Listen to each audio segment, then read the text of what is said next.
ഇറ്റിൻ്റെ prequel സീരീസായി it welcome to ഡെറി അതിൻ്റെ finale ഇപ്പോൾ complete ആയിട്ടുണ്ട്. ഇന്നായിരുന്നു അവസാനത്തെ എപ്പിസോഡ്, ഫസ്റ്റ് സീസണിൻ്റെ 8ാമത്തെ എപ്പിസോഡ്. ഞാനിത് കണ്ടു തുടങ്ങുന്നതിന് മുമ്പ് എനിക്ക് വലിയ ഒരു താല്പര്യം ഉണ്ടായിരുന്നില്ല ഇനീഷ്യലി. അതുകൊണ്ടാണ് ഞാൻ ഫസ്റ്റ് എപ്പിസോഡിന് റിവ്യൂ ഇടാണ്ടിരുന്നത്. പക്ഷേ പിന്നീട് അങ്ങോട്ട് പോകെ ഈ ഒരു ക്യാരക്ടേഴ്സിൽ നമുക്ക് ഇൻവെസ്റ്റ് ആയി ഫിനാലെ എത്തി നിൽക്കുമ്പോൾ ഈ വർഷം കണ്ടതിലെ വൺ ഓഫ് ദി ബെസ്റ്റ് എന്ന് എനിക്ക് പറയാൻ പറ്റും. കിട്ടില്ലനായിട്ട് ഒരു കൊണ്ട് എൻഡ് ചെയ്തിട്ടുണ്ട്. ഇതിൽ ഒരുപാട് കാര്യങ്ങൾ എനിക്ക് പറയാനുണ്ട്. കുറച്ചൊക്കെ ചിലപ്പോൾ സ്പോയിലർ ആവും. അതുകൊണ്ട് സ്പോയിലർ വാണിംഗ് ഞാൻ ഇവിടെ തന്നെ തരുന്നുണ്ട്. ഈ സീരീസ് പ്രധാനമായിട്ട് ചർച്ച ചെയ്യുന്നത് ഇറ്റ് 1ലും 2ലും നമ്മൾ കണ്ടിട്ടുള്ള പെന്നി വൈസ് എന്നൊരു ക്യാരക്ടർ എങ്ങനെയാണ് ഇനീഷ്യലി ഇവിടേക്ക് വന്നിട്ടുള്ളത്. അവർ ഈവിൾ എൻറ്റൈറ്റിയുടെ ഒറിജിൻ എന്താണ്, പിന്നെ ഈ ഒരു ഡെറി എന്ന് പറഞ്ഞൊരു സ്ഥലം എങ്ങനെയാണ് ആ ഒരു ഇവരുടെ കൺട്രോളിൽ വന്നിട്ടുള്ളത്. അതിന് മുമ്പ് ഒരു പഴയ ഓരോ സൈക്കിൾസിലാണ് ഈ പെന്നി വൈസ് അവേക്കൻ ചെയ്ത് നമുക്കറിയാം. ഓരോ 26 വർഷം കൂടുമ്പോഴായിരിക്കും ഇത് പിന്നെ എണീറ്റ് വരിക. സോ ആദ്യത്തെ ഇറ്റ് പടം കഴിഞ്ഞിട്ട് 26 വർഷങ്ങൾക്ക് ശേഷമായിരുന്നു ഇതിൻ്റെ 2ാമത്തെ പടം. അല്ലെങ്കിൽ ഫസ്റ്റ് ഇറ്റിന് മുമ്പുള്ള ഒരു 26 വർഷങ്ങൾക്ക് മുമ്പ് ഒരു 80സിലും 60സിലൊക്കെ നടക്കുന്ന ഒരു കഥയായിട്ടാണ് ഈ പറയുന്ന വെൽക്കം ടു ഡെറി എന്ന് പറഞ്ഞാൽ ഈ സീരീസ് ചർച്ച ചെയ്യുന്നത്. സോ അതിൽ കണ്ടിട്ടുള്ള നമ്മൾ ക്യാരക്ടേഴ്സിൻ്റെ പഴയ കാലത്തുള്ള അല്ലെങ്കിൽ ആ ഒരു ടൗണിൽ ഇതിനു മുമ്പ് ജീവിച്ചിരുന്ന ആൾക്കാർ എങ്ങനെയാണ് ഈ ഒരു ഈവിൾ എൻറ്റൈറ്റി വന്നപ്പോൾ അതിനെ ഫേസ് ചെയ്തതെന്ന് മാത്രമാണ് സീരീസിൻ്റെ മെയിൻ പ്ലോട്ട്. ഇതുണ്ട്. പക്ഷേ അത് മാത്രമല്ല, സ്റ്റീഫൻ കിങ് എന്ന് പറയുന്ന ഇതെല്ലാം എഴുതിയിട്ടുള്ള one of the great writer, ആളുടെ ലിറ്ററേച്ചേഴ്സിനെ ബേസ് ആളുടെ ബുക്സിനെ ബേസ് ചെയ്തിട്ടാണ് ഈ സിനിമകളും സീരീസുകളൊക്കെ എടുക്കുന്നത് നമുക്കറിയാം. സോ സ്റ്റീഫൻ കിങ് ഉണ്ടാക്കി വെച്ചിട്ടുള്ള യൂണിവേഴ്സ് ഉണ്ട്. അതിനെ പ്രോപ്പറായിട്ട് നമ്മുടെ മുമ്പിൽ പ്രസൻറ്റ് ചെയ്യാൻ പറ്റുന്നൊരു സീരീസാണ് ഇറ്റ് വെൽക്കം ടു ഡെറി. ഗംഭീരമായിട്ട് അത് എക്സിക്യൂട്ട് ചെയ്തിട്ടുണ്ട്. ഫോർ എക്സാമ്പിൾ ലിറ്ററേച്ചേഴ്സിൽ ഈ ഡെറി എന്ന് പറഞ്ഞ ടൗണും അതിന് ചുറ്റിപ്പറ്റിയിട്ടുള്ള ക്യാരക്ടേഴ്സും അങ്ങോട്ടും ഇങ്ങോട്ടും ചെറുതായിട്ട് ക്രോസ് ഓവേഴ്സ് നടത്താറുള്ളത് ഇങ്ങനെയുടെ ലിറ്ററേച്ചേഴ്സിൽ പറയാറുണ്ട്. ഈവൻ സിനിമകളിലൊക്കെ തന്നെ അവിടെ ഇവിടെയൊക്കെ ആയിട്ട് ടീസ് ചെയ്ത് പോകുന്നുണ്ട്. പക്ഷേ അതിനെല്ലാം ഒറ്റ കൊടക്കുഴിയിലാക്കിയിട്ട് നമുക്ക് തരിക എന്ന് പറയില്ല. ആ സാധനമാണ് ഈ പരിപാടിയിൽ ചെയ്തിട്ടുള്ളത്. ഫോർ എക്സാമ്പിൾ ഈ വെൽക്കം ടു ഡെറി എന്ന് പറയുന്ന ഈ സീരീസിലെ വൺ ഓഫ് ദി മെയിൻ ക്യാരക്ടറാണ് ഡിക് ഹാലറൺ.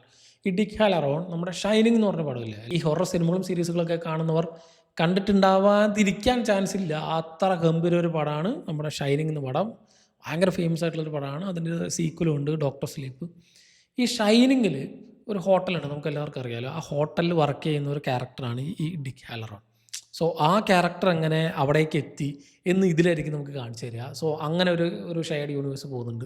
അതിനോടൊപ്പം തന്നെ അത് കഴിഞ്ഞിട്ടുള്ള ഡോക്ടർ സ്ലീപ്പ്, അതിൽ വരുന്ന കുറേ ക്യാരക്ടേഴ്സ്, അതൊക്കെ തന്നെ ഈ പെന്നിവേഴ്സ് ഉൾപ്പെടെ എല്ലാവരും അവിടെ ഇവിടെയൊക്കെ ആയിട്ട് പറയുന്നുണ്ട്. സോ ആ ഷൈനിങ് എന്ന് പറഞ്ഞ ആ ഒരു എബിലിറ്റിയും അതിനെ പറ്റിയിട്ടുള്ള കാര്യങ്ങളും അതിനെ കുറച്ച് ഡീറ്റെയിൽ ആയിട്ട് ആക്ച്വലി ഷൈനിങ് എന്ന പടത്തിന് ഒരു പ്രീക്വലായിട്ടും വേണമെങ്കിൽ ഇത് സെർവ് ചെയ്യാൻ പറ്റും. ഇതിന് എന്താണ് ഇവിടെ നടക്കുന്നത്, അല്ലെങ്കിൽ ആ ഒരു ക്യാരക്ടറിന് എന്താണ് ആക്ച്വലി അവിടെ നടന്നിട്ടുള്ളത്, ആ ഒരു ഷൈനിങ് എന്ന് പറഞ്ഞ എബിലിറ്റി എന്താണ്.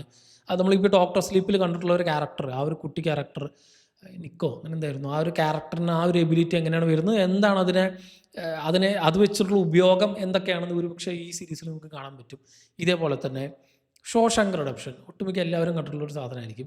ഈ ഷോഷാങ്ക് റിഡംപ്ഷൻ എഴുതിയതും ഷൈനിങ് എഴുതിയതൊക്കെ തന്നെ നമ്മുടെ സ്റ്റീഫൻ കിങ് ആണ്. സോ ഷോഷാങ്ക് റിഡംപ്ഷനിൽ ആ സിനിമ ഒട്ടുമിക്ക എല്ലാവരും, അത് പിന്നെ പറയേണ്ട ആവശ്യമില്ല, അത്രയും പോപ്പുലർ ആയിട്ടുള്ള പടമാണ്.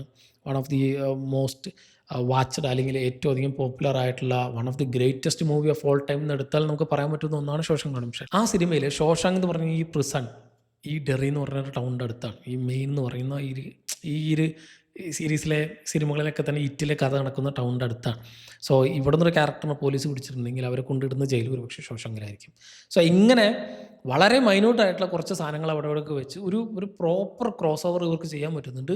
ആൻഡ് ദാറ്റ്സ് ഫാൻറ്റാസ്റ്റിക് എന്ന് പറയാം. കാരണം നമ്മളൊരു ഗംഭീര സാധനം കണ്ടുകൊണ്ടിരിക്കുന്നതിൻ്റെ ഇടയിൽ ഈ ഈസ്റ്റർ എഗ്സ് പോലെ കുറേ സാധനങ്ങൾ അവിടെ ഇവിടെയൊക്കെ ആയിട്ട് വെച്ചിട്ട് പോകുമ്പോൾ അത് മൊത്തത്തിൽ അതിൻ്റെ ആ ഒരു ആസ്വാദനത്തെ തന്നെ വേറെ ലെവലിലേക്ക് എത്തിക്കുന്നതെന്ന് പറയാം. അതിപ്പോൾ ഫോഴ്സ് ചെയ്ത് കാണിക്കുന്നുള്ളൂ. ഇപ്പോൾ അവിടെ ഇവിടെയൊക്കെ ആയിട്ട് ഇങ്ങനെ ഈസ്റ്റർ എഗ് പോലെ ഇവരിങ്ങനെ കൊണ്ടുവച്ചിട്ടുണ്ട്.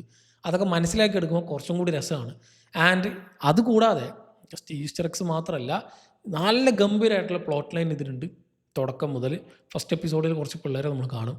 ആക്ച്വലി അതാണ് ഈ ഒരു സീരീസിലെ മെയിൻ ക്യാരക്ടേഴ്സ് നമ്മൾ വിചാരിക്കുന്ന സമയത്ത് സ്പോട്ടിൽ അവരെല്ലാവരും തീർത്തിട്ടുണ്ടാവും. ഈ രീതിക്ക് ചില നേരത്ത് ഇതിൻ്റെ writers, I think Stephen king തന്നെയാണ് അത് കംപ്ലീറ്റ്ലി എഴുതിയിട്ടുള്ളതെന്ന് എനിക്കറിയില്ല. കുറേ അവിടെ ഇവിടെയൊക്കെ ആയിട്ട് ഓക്കെ ഇങ്ങനത്തെ ഒരു സംഭവം ഉണ്ടെന്ന് പറഞ്ഞ് മൂപ്പരിങ്ങനെ സെറ്റ് ചെയ്ത് വെച്ചിട്ടുണ്ടാവും. പക്ഷേ ഈ വേൾഡിനെ എസ്റ്റാബ്ലിഷ് ചെയ്തിട്ടുള്ള ഈ സീരീസിൻ്റെ ക്രിയേറ്റേഴ്സും ഇതിൻ്റെ റൈറ്റേഴ്സും തന്നെയാണ്. അവർ കുറേ നേരത്ത് ഈ തലയ്ക്കകത്ത് ഈ ജോർജ് ആർ മാർട്ടിൻ കയറിയിട്ടാണ് ഇവർ എഴുതിയിട്ടുള്ളതെന്ന് അറിയില്ല. ക്യാരക്ടർ ഡെത്തുകളൊക്കെ എന്ന് പറഞ്ഞാൽ ഈ ഈച്ചേനും കൊതുവിനൊക്കെ കൊല്ലണ പോലെയാണ്. ഒരു ദയാദാക്ഷിണില്ല. മനുഷ്യരാണ് മരിക്കണം എന്നുള്ള ഒരു ദയാദാക്ഷിണില്ലാതെയാണ് ഇങ്ങനെ കൊന്നു തള്ളണത്.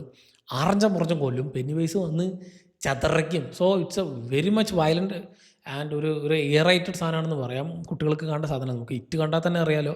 ഇറ്റിൻ്റെ പ്രത്യേകത എന്തായിരുന്നു വെച്ചാൽ ഇത് ഹൊറർ മൂവിയാണ്. ഇപ്പോൾ കുറേ വയലൻ്റ് ആയിട്ടുള്ള സീക്വൻസുകൾ കാണും. പക്ഷേ അതിനെ ഒരു ഹോണ്ടഡ് അല്ലെങ്കിൽ നമുക്കൊരു ഒരു അയ്യോ എന്നൊരു തോന്നൽ വരാൻ കാരണം കുട്ടികളാണ്.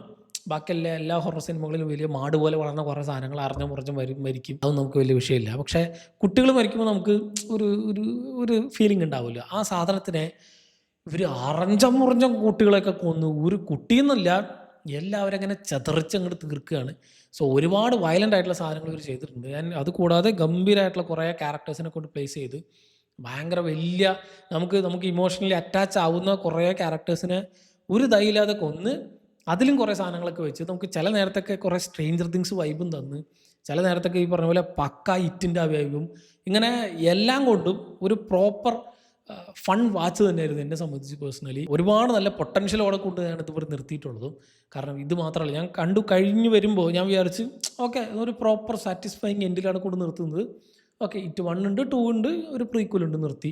പക്ഷെ അങ്ങനെയല്ല, ഇനി ഇവർക്ക് കുറേ സാധനങ്ങൾ ചെയ്യാന്നുള്ള രീതിയിലാണ് ഐ തിങ്ക് ഇതിൻ്റെ ക്രിയേറ്റർ പറഞ്ഞിട്ടുള്ളത്. ഓൾറെഡി 3 സീസൺ തന്നെ ഇവർ പ്ലാൻ ചെയ്തിട്ടുണ്ട്. ഇത് ബാക്കിലൊക്കെ ആയിരിക്കും പോവുക. അത് എന്താണെന്നുള്ള സീരീസ് കണ്ടു തന്നെ അറിയാം.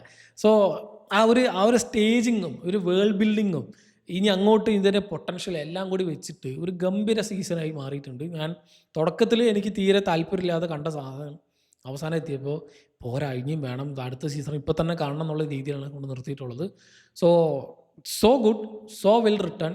ഈ യൂണിവേഴ്സ് ഗംഭീരമായിട്ട് കൊണ്ട് നിർത്തിയതും ക്യാരക്ടേഴ്സിനെ ഗംഭീരമായിട്ട് കൊണ്ട് നിർത്തിയതും ഈവൺ ഫിനാലെ സീസണിൽ ഫിനാലെ പ്രോപ്പറായിട്ടൊരു ശരിക്കൊരു പടം കാണുന്ന പോലെ, ഒരു ഹൊറർ പടം കാണുന്ന അതേ ഫീൽ ഉണ്ടായിരുന്നു.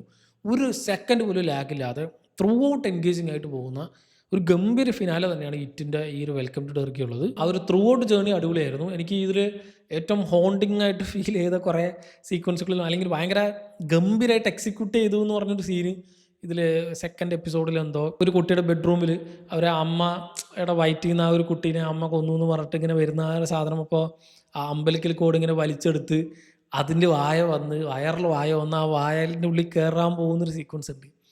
ഈ എങ്ങനെയാണ് അതൊക്കെ, ഇതൊക്കെ എവിടെ ഇരുന്ന് റൂം പൊട്ട് യോസിക്കറാന്ന് പറയുന്ന പോലെ രീതിയിലുള്ള കുറേ ഗംഭീര ഇതേപോലെ സെറ്റ് പീസസും സ്റ്റേജിങ്ങും ഇവർ ചെയ്തു വെച്ചിട്ടുണ്ട്.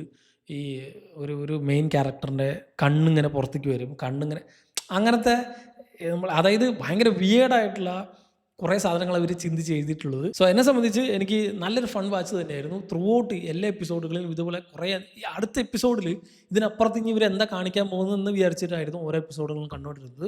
ഈ പെന്നിവേസ് എന്ന ക്യാരക്ടറൊക്കെ എത്തണമെങ്കിൽ ഒരു 4-5 എപ്പിസോഡൊക്കെ എത്തണം. അതുവരെ ഇങ്ങനെ മൂപ്പറുടെ ബാക്കിലുള്ള കളികളാണ്.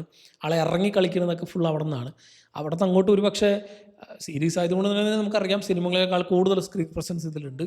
പെന്നിവേസ് എന്ന ക്യാരക്ടറിനെ ഏറ്റവും കൂടുതൽ കാണിച്ചിട്ടുള്ള ഇതിലാണ്. ആ ഒരു ക്യാരക്ടറിൻ്റെ സ്റ്റോറിയും ബാക്ക് സ്റ്റോറീസും ആ ഒരു ക്യാരക്ടർ എത്ര ഈവിളിഷ് ആണെന്ന് കാണിക്കുന്നതൊക്കെ ഒരു പക്ഷേ ഈ ഒരു സീരീസിലായിരിക്കും. സോ ഇറ്റിൻ്റെ ഫസ്റ്റ് ആൻഡ് സെക്കൻഡ് കണ്ടവരാണെങ്കിൽ, നിങ്ങളിപ്പോൾ സ്ട്രേഞ്ചർ തിങ്സ് ഒക്കെ കണ്ട് അതിൽ സീസൺ 5 ഒക്കെ കണ്ട് വില്ല് വരാൻ വില്ല് എന്നൊക്കെ പറഞ്ഞിരിക്കുന്ന ആൾക്കാരാണെങ്കിൽ നിങ്ങൾക്ക് ആ ഒരു ടൈം ഫില്ല് ചെയ്യാൻ പറ്റുന്ന ഒരു ഗംഭീര സാധനമാണ് ഇറ്റ് വെൽക്കം ടു ഡെറി. കണ്ടുവെക്കാം. അതേ വൈബാണ്. എനിക്ക് ഭയങ്കരമായിട്ട് ഇഷ്ടപ്പെട്ടു. കണ്ടിട്ടുള്ളവരുണ്ടെങ്കിൽ നിങ്ങളുടെ അഭിപ്രായം എന്നുള്ളത് കമൻറ്റ് ചെയ്യുക. സോ മറ്റൊരു വീഡിയോയിൽ വീണ്ടും കാണാം. നന്ദി.